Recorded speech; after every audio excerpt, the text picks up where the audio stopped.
Olá, bom dia meus alunos, tudo bem com vocês? Eu espero que sim. E hoje nós estamos caminhando para o final de mais uma apostila aí, né? A apostila volume 2, né, de História. E hoje estaremos encerrando nossos conteúdos. Eu peço a vocês que abram a página aí de número 49 da apostila de vocês e venham acompanhar comigo aí a nossa explicação de mais um conteúdo. Hoje nós vamos falar um pouco da economia, né, romana aí. Na última aula vocês aprenderam um pouco sobre vocês iniciaram o capítulo 8 falando sobre a Roma Império, né, a política, a sociedade, a Pax Romana, né? Por que foi a Pax Romana? A expansão territorial aí nas páginas 46 e 47 e fizeram algumas atividadezinhas que eu pedi para vocês. E hoje vamos iniciar falando um pouco da economia. Vamos começar? Ok. Todas as províncias romanas eram interligadas por um vasto conjunto de estradas e rotas marítimas e fluviais, né? Então todas essas províncias elas eram interligadas, né? Onde que tinham rotas que ligavam umas às outras, né? Rotas marítimas, né? E fluviais, ou seja, pelos mares e também pelos rios. Falamos isso aí, né, na aula passada. Os romanos aproveitaram inúmeras estruturas que existiam anteriormente à realização da conquista. As estradas persas na região que iam da Palestina até a Mesopotâmia, ou as ligações que haviam entre o Egito e a região sul do Nilo, ou o Egito como o restante do deserto do Saara, ou ainda as rotas mediterrânicas estabelecidas por gregos e fenícios são exemplos dessa estrutura. E aqui, gente, vem falando um pouco, né, dessas rotas, quais eram essas ligações e como que ocorriam essas ligações, né? Então eram inúmeras estruturas que existiam aí, né? Após a realização da conquista, que eles conquistaram os territórios, então eles começaram a ligar, né, essas regiões aí, através dessas rotas, que eram rotas aí, né, importantíssimas. Por quê? Por todas essas rotas e províncias, viajantes e comerciantes eles circulavam por elas. Ali eles alimentavam as feiras, né, entrepostos comerciais e, em especial, abastecendo as principais cidades do império, como a Alexandria, né, o maior porto do leste mediterrâneo, Constantinopla, né, que era a maior cidade do Oriente, e Tessalônica, né, a maior cidade grega. Então essas rotas eram importantes por causa disso. Então todos os viajantes e comerciantes, né, passavam por essas rotas, essas províncias, que eram essas enormes, essas cidades, nesses locais mais importantes de Roma, e ali eles alimentavam o comércio, né? Então cada um que passava por essas rotas ali eles comercializavam seus produtos, tecidos e cerâmicas, né? Vasos de cerâmica e assim por diante, porque eles, né, estavam participando aí, né, dessas rotas como uma forma de trazer benefício e gerar, né, lucro para todos que utilizavam essas rotas. Por isso, então, dessa interligação de um local para o outro. Em geral, a capital recebia diversos produtos, como eu falei para vocês, né, tecidos de púrpura, sírios, vidros do Egito e da Arábia, especiarias vindas da Índia, seda da China, animais selvagens, cavalos e marfins trazidos da África, ouro e vinho da Gália, perfumes da Arábia, peles da Bretanha, ouro, prata e peixes da Espanha, e entre outros gêneros que circulavam pelo Império Romano. Então olha para vocês verem quantas diversidades de produtos aí eram comercializadas nessas rotas que passavam então por esses caminhos aí estabelecidos até a Roma, né? Então, nessa época imperial, Roma ele chegou a ter aproximadamente 1 milhão de habitantes, né? E um dos comércios mais intensos do mundo. Então, Roma ela foi considerada aí uma área um local, né, de comércios, de prática, de trocas, né, comerciais, de trocas também até mesmo de conhecimentos nesse momento, nesse mesmo tempo, né, porque eles então começavam a praticar através dessas rotas que passavam pelo território de Roma, né? Então olha para vocês verem quantos locais eles tinham contatos, né? E a economia de Roma assim ela foi crescendo, pois ela só trazia consigo aí, né, o número de habitantes que vinham para comercializar nesse local, né, traziam consigo várias pessoas que vinham até mesmo de lugares diferentes, né, como foi citado aí, para comercializar seus produtos e ao mesmo tempo se instalavam ali na cidade de Roma. Muitos dos produtos passavam pela cidade de Ostia, um dos principais locais administrativos, a cerca de 30 quilômetros de Roma. De lá, definia-se o destino da mercadoria, e se fosse o caso de o destino ser a capital imperial, aguardava-se até ser permitida a entrada dos comerciantes na cidade. Então é para você ver, né? Então muitos desses produtos passavam ainda pela cidade de Ostia, que era a cidade mais próxima ali de Roma. Então eles definiam o destino da mercadoria. Se era para ser passado por Roma, né, eles tinham que o quê? Esperar então o destino, né, da capital imperial, que era Roma. O que Roma tinha que fazer? Se Roma poderia então permitir essa entrada desses comerciantes nas cidades, aí assim que essa capital imperial, né, romana, ela permitisse essa entrada, eles então entravam e comercializavam seus produtos. E aqui logo abaixo vocês podem ver uma pequena obra de arte, né, mostrando aí o mercado romano, como que se dava esse mercado romano, como que era feita essa troca, né? Como vocês podem ver, eram muitas pessoas, inúmeras pessoas com, né, grandes atrativos, com muitas aí, né, mercadorias, e comercializavam seus produtos ali passando por esse território, né? E aí você pode ver, né, essa obra de arte ela se encontra aí, né, em um dos museus, no museu, né, o Museu Real de Belas Artes na Bélgica, em Bruxelas. E aí vocês podem ver que era enorme, né, a quantidade de pessoas que passavam, de viajantes que passavam por essas rotas aí e comercializavam seus produtos, trazendo então uma circulação de moeda, de dinheiro aí, né, na cidade de Roma. A riqueza do Império Romano advinha não apenas do comércio, mas dos impostos que recebia de todas as províncias. Esses impostos, de maneira geral, eram pagos em forma de produtos ou em dinheiro, chamado de denário ou denário. Então aí, gente, outra característica então que contribuía para esse aumento comercial de Roma era o pagamento dos impostos.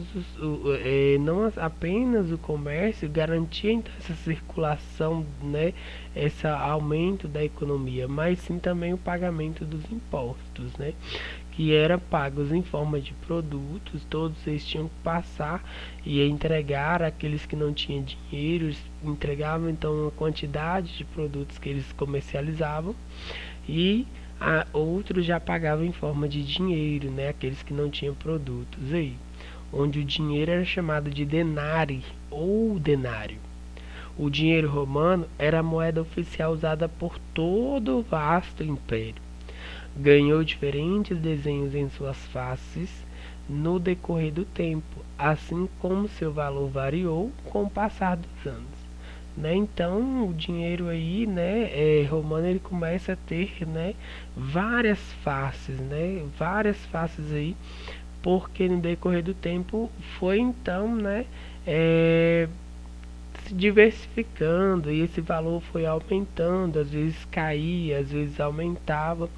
E aqui do lado, né, do lado direito, vocês podem ver um exemplo de denário, que é a moeda utilizada no Império Romano, cunhada com a imagem do imperador Vespasiano, né? Então aqui já era uma imagem de um imperador, né, onde que eles representavam aí as pessoas que eram importantes, né, para Roma. Então o dinheiro ele era feito de acordo com a face das pessoas mais importantes aí naquela época. E essa moeda ela durou aí entre os anos de 69, desculpa, até 79. Então olha para vocês verem, né, quanto tempo durou essa face até ser trocada. Você estudou que havia distribuição de trigo entre a camada mais pobre da população e também que ocorria uma intensa circulação de produtos em Roma e que chegou a ter 1 milhão de habitantes. Mas você sabe como se alimentavam os romanos? E aí, pessoal, alguma ideia? Então vamos lá. A alimentação dos romanos variou no decorrer dos tempos e também variava de acordo com a riqueza dos indivíduos, né? Essa alimentação ela era de forma aí, né, bastante diferenciada pela população, né? Alguns que não tinham condições, eles tinham então, né, que recorrer de às vezes sobras e até mesmo, gente, eles tinham que recorrer também, né, a pedidos, pedir algumas pessoas, né? E aí variavam de acordo com a riqueza, né? Então quem era mais rico tinha condição de se alimentar bem melhor. E aqui vocês têm uma atividadezinha, organize as ideias, onde que vocês vão responder as questões aí de letra A, B, C e D, né? E é preciso que vocês leiam, né, esse pequeno textinho aí falando um pouco, né, do imperador e Heliógabalo, tá bom? Então vocês dêem uma olhada aí nesse textinho, tá ok? E respondam as questões em seu caderno da página da letra A, B e C e D, tá ok? Vamos lá para a página 50 aí, onde que nós vamos falar um pouco da desagregação e divisão do império. Então Roma havia se tornado rica e grandiosa por causa do afluxo de energias e de escravizados provenientes das regiões conquistadas. Entretanto, esse luxo exigia grandes gastos na manutenção de funcionários e de exércitos nas províncias do império. Então, gente, por causa do grande afluxo de riqueza, né, de escravizados, que eles conquistavam grandes números de territórios aí, né, terras, e ali eles traziam escravizados consigo, então eles começaram a ter alguns gastos a mais, né?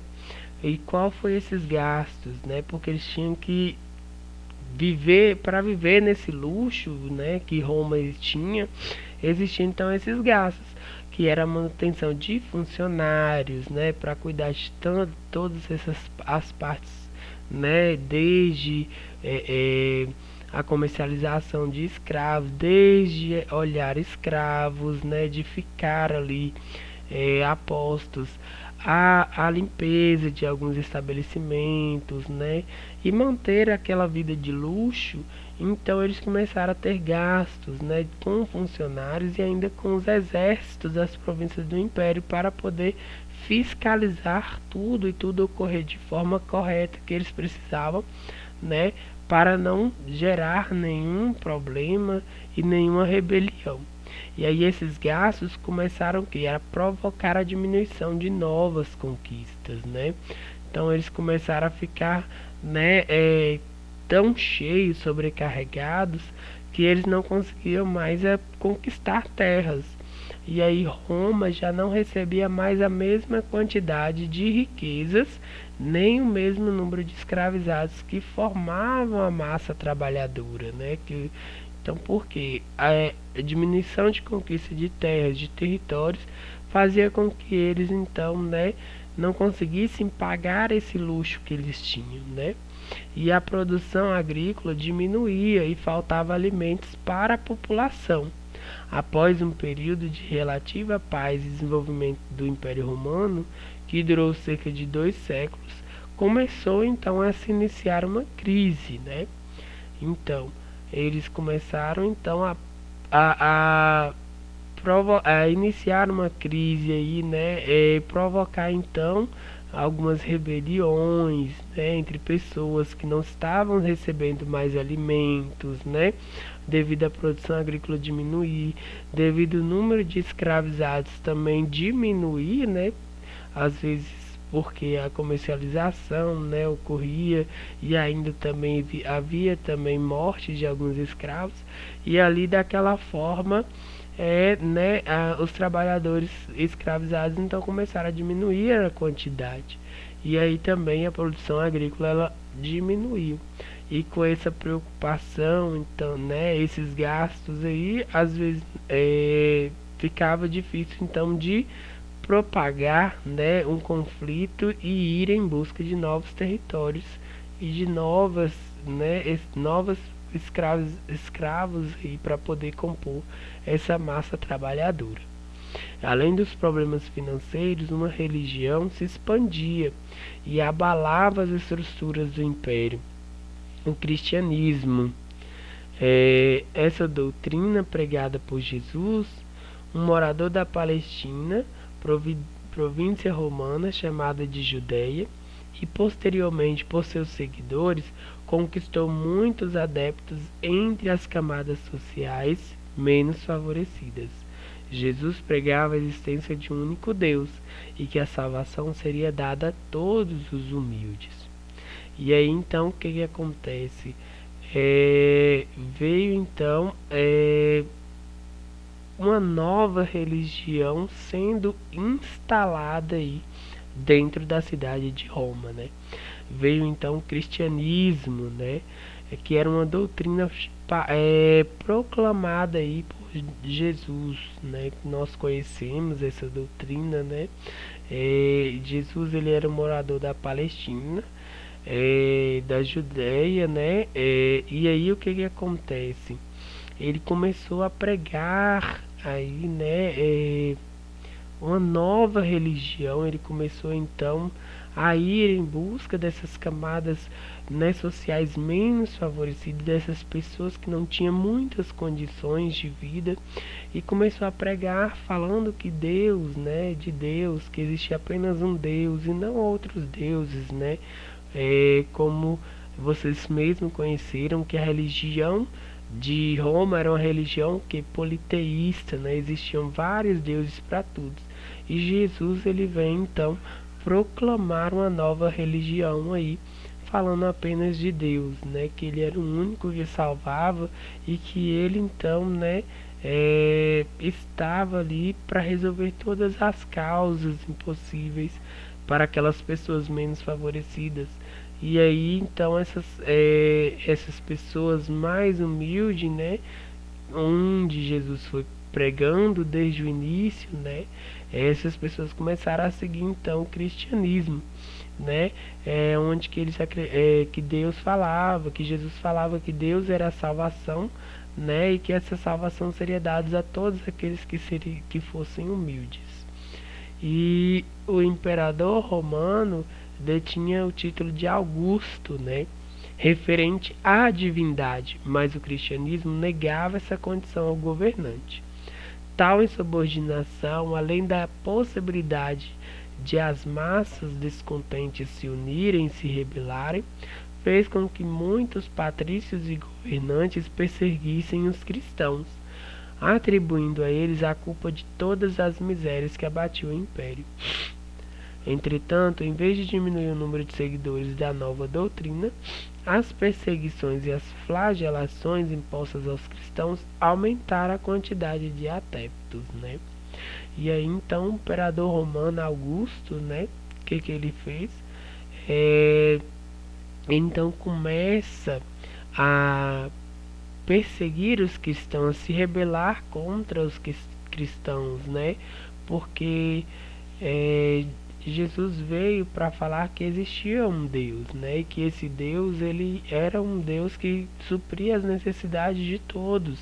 Então todos que começassem a seguir a Deus, ali eles teriam que uma vida abundante, né? Uma vida sem miséria, uma vida, né?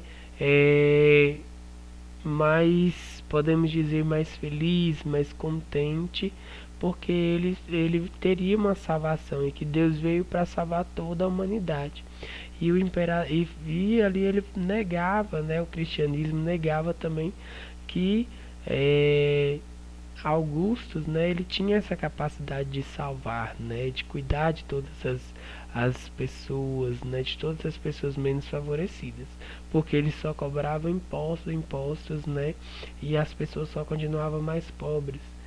E aí tal insubordinação, né, ou seja, essa fala, né, de Jesus, Augusto então começa, né, a se descontentar com isso, né, e começa a se unir com alguns outros, né, e se rebelam contra os cristãos, né, que começavam a seguir a Jesus. E aí então eles começam a perseguir e fala que a culpa dessas misérias, né, desses descontentamentos que existia ali, né, joga a culpa então nos cristãos e falava que esses cristãos que estavam trazendo essas misérias, né? E aí então, em vez de diminuir o número de seguidores, né, quando eles começaram a perseguir os cristãos, a prender, né, a propagar aí muitas penitências em cima dos cristãos, né? Em vez do número de seguidores diminuírem lá a doutrina de Jesus, então eles começam a querer aumentar a quantidade de adeptos, né, de seguidores, de pessoas que começaram a gostar do cristianismo, né? Então começou a aumentar esse número, né? Devido ainda mais a essa perseguição e eles verem que quem estava, né, errado, propagando então a miséria, era sim o imperador Augustus, né? E não a palavra de Jesus, né? Porque Jesus começou a operar milagres, começou, né, a trazer ali benfeitorias para aqueles povos que ali residiam em Roma. E aí vocês podem ver então como que eram punidos, né, alguns cristãos, né? Aqui vocês podem ver nessa imagem que os cristãos eram atirados a feras durante os espetáculos populares que ocorriam em arenas como o Coliseu. E aqui vocês podem ver um número enorme de cristãos e ali vocês podem ver, né, aquelas feras selvagens, né, feras que começaram então a que matavam, né, os cristãos que seguiam a Jesus. E aí vocês podem ver que era uma perseguição enorme, né, gente? Porque eles então eram politeístas e vinha outra pessoa e começar a pregar outra religião, né? Começar a propagar que existia apenas um Deus e que esse rei Augustus não era, né, aquilo que ele falavam, ele só propagava problemas. E ali os cristãos vendo isso, esse sofrimento das pessoas que seguiam a Jesus, ainda vendo que, né, Jesus ele tinha uma intenção boa, que era pregar um evangelho, né? Era trazer benfeitorias para as pessoas, era acolher os mais pobres, os mais humildes. Ali então, né, os seguidores de Jesus Cristo começavam a aumentar, né? Interessante, né, gente? Podemos ver isso. A crise econômica do império crescia, pois ao mesmo tempo que a circulação de mercadorias diminuía, o preço dos produtos só aumentavam e empobrecia ainda mais a população. Rebeliões eclodiam em diversas províncias, motivadas pela fome e pelas medidas imperiais, como a alta de impostos, né? Então a crise econômica do Império Romano ela só começava a crescer, crescer e crescer, né? E a circulação das mercadorias romanas só começavam a diminuir, né? E os preços do produto, como não estava tendo então um aumento de circulação, começava o que a aumentar também o valor, né? Para assim se ganhar mais em cima dos produtos. E ali então as rebeliões começavam a eclodir nas diversas províncias, pois muitas pessoas estavam passando fome, né? E, e ali, né, o imperador, o império, né, que acontece? Eles começaram então a aumentar a cobrança de impostos, né? O imposto ele começou a aumentar, o que se era pagado apenas antes, né? Um exemplo, um denário, eles começam então a dobrar, né, dois, até triplicar 3 denários aí. Nesse contexto, os políticos e os generais começaram a intensificar suas disputas pelo poder. O exército passou a usurpar o trono de imperador, realizando a deposição de inúmeros governantes. Do ano 2035 até 2084, do ano 235 até o 284, quando Diocleciano chegou no poder, inúmeros imperadores foram assassinados e os generais militares se alternavam no governo. Isso fez muitos governadores de províncias, se distanciarem do poder da capital e passarem a impor as próprias leis no território por eles comandadas, né? Então aí os políticos generais começaram a disputar, intensificar suas disputas no poder, né? E aí o que acontece? O exército passou então a usurpar o trono do imperador. Então, em vez de ter apenas um imperador, né, ali então os exércitos que iam, né, lutar para conquistar os territórios, lutar contra os outros territórios, eles então começaram a ver que eles tinham mais força e mais poder, e ali eles começaram então a intervir, né, realizando então a deposição de inúmeros governantes, diminuindo esses governantes, né? E quando Diocleciano ele chegou no poder, então eles começaram a assassinar esses imperadores, né? E aí os generais, né, onde quem começa a entrar então a ditadura, né? Porque os generais militares eles então se alternavam no governo. E aí então quem começou a mandar, né, nos impérios conquistados aí por Roma, né, e todas essas outras cidades imperiais, eram os generais que começavam então a governar esses impérios aí, né? Então os generais, donos militares aí.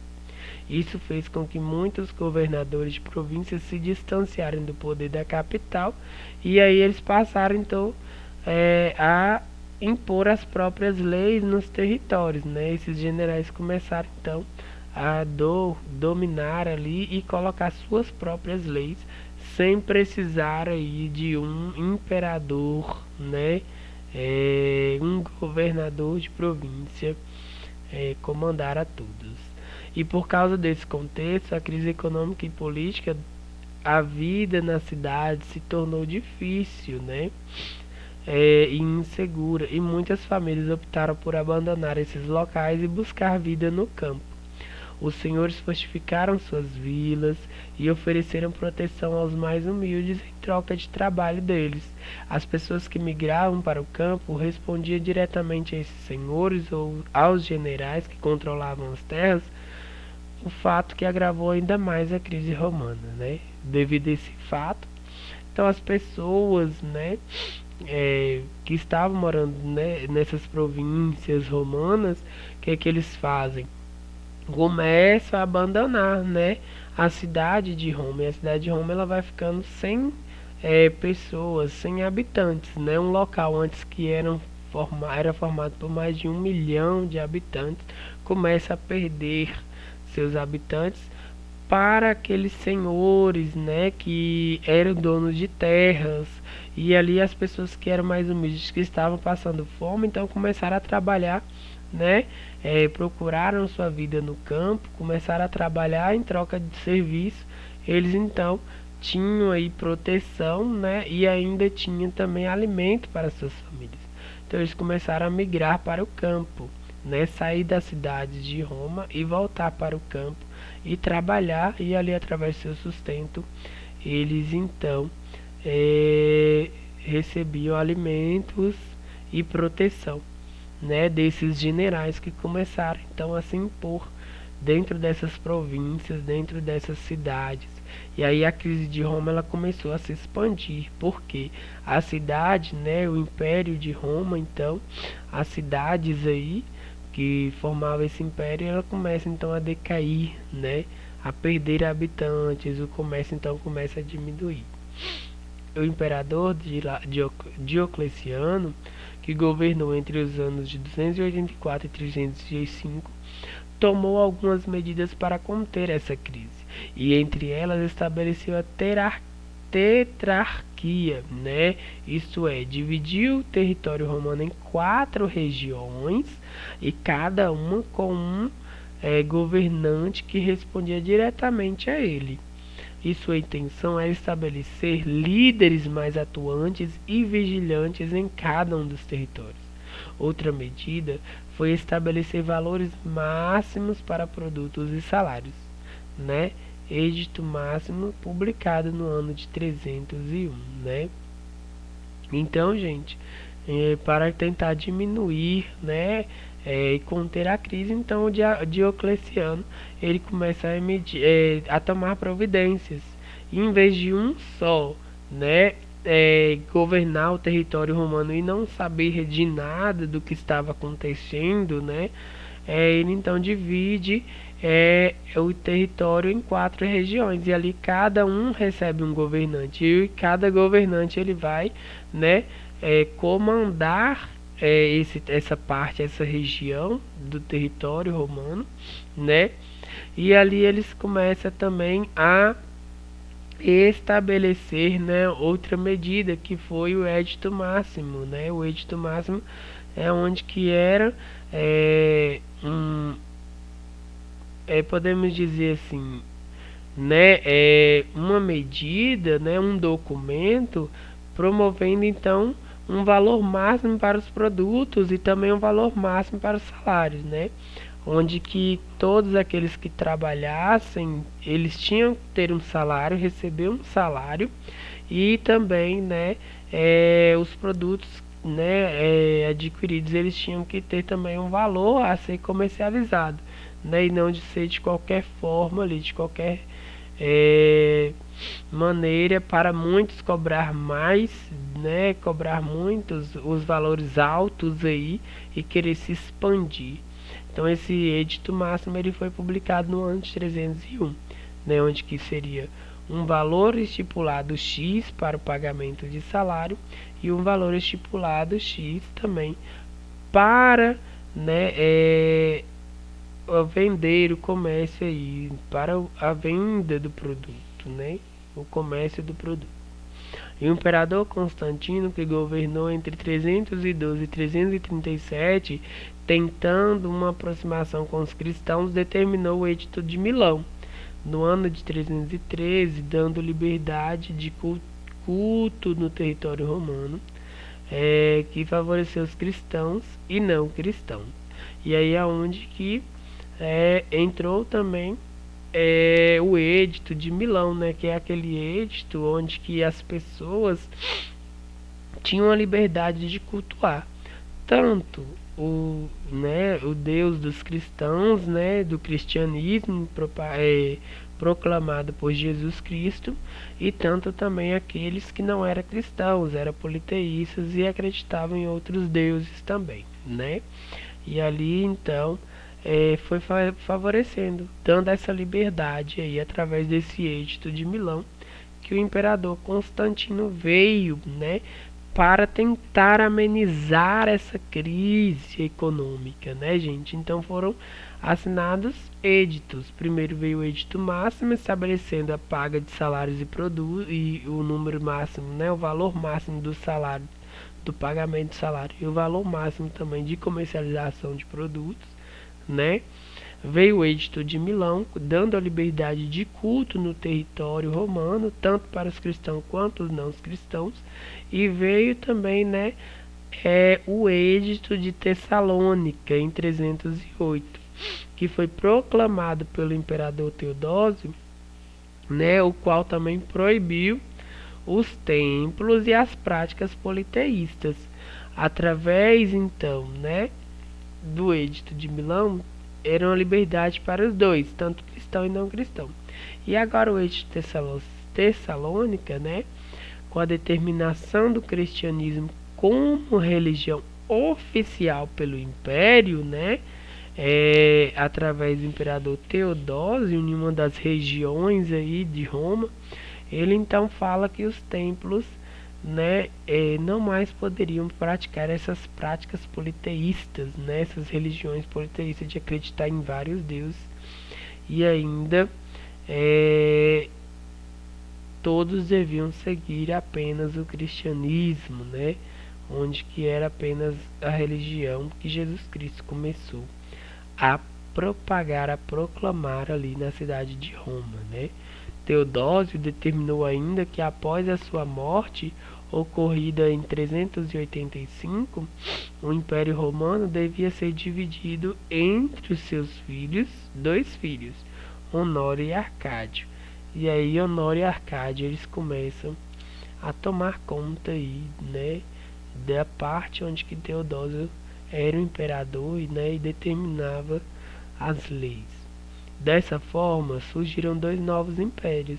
O Império Romano do Ocidente, com sede inicialmente em Roma, e depois de Roma essa sede passa então por Milão, né, a ser governada, e mais tarde em Ravenna.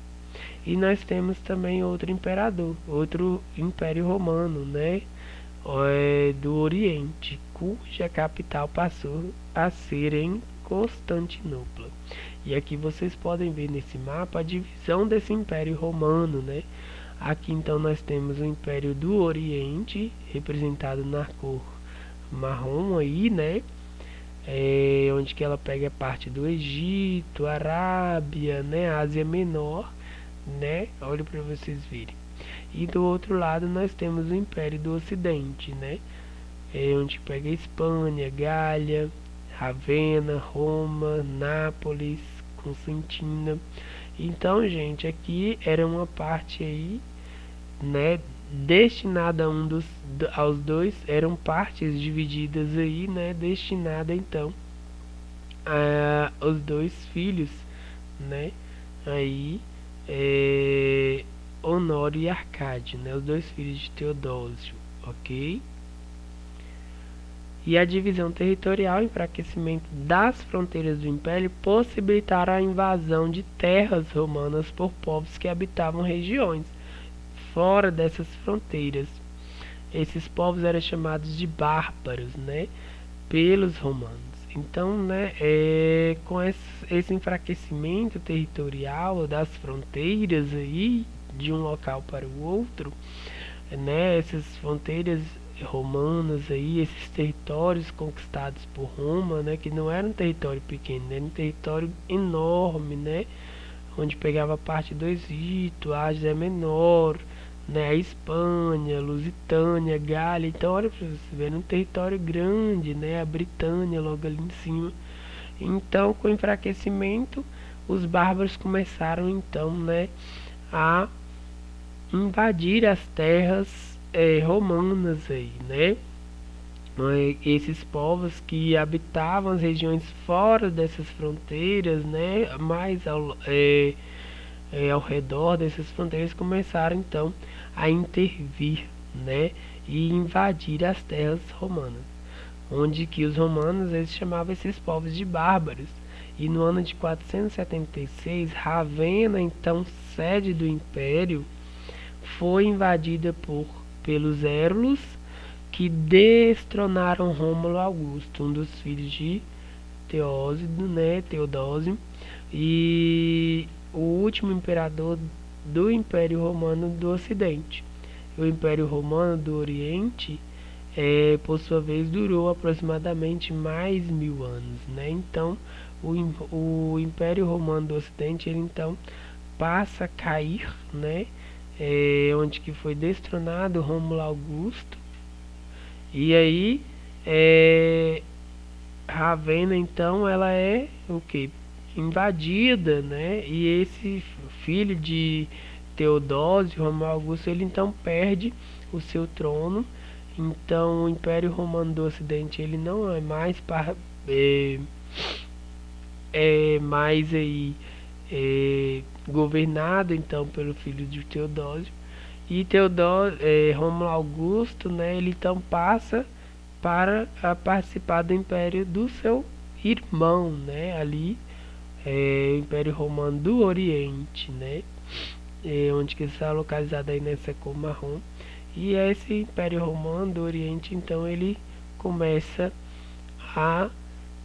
foi então, né? Durou aproximadamente mais 1000 anos aí, depois da queda do Império Romano do Ocidente, tá bom?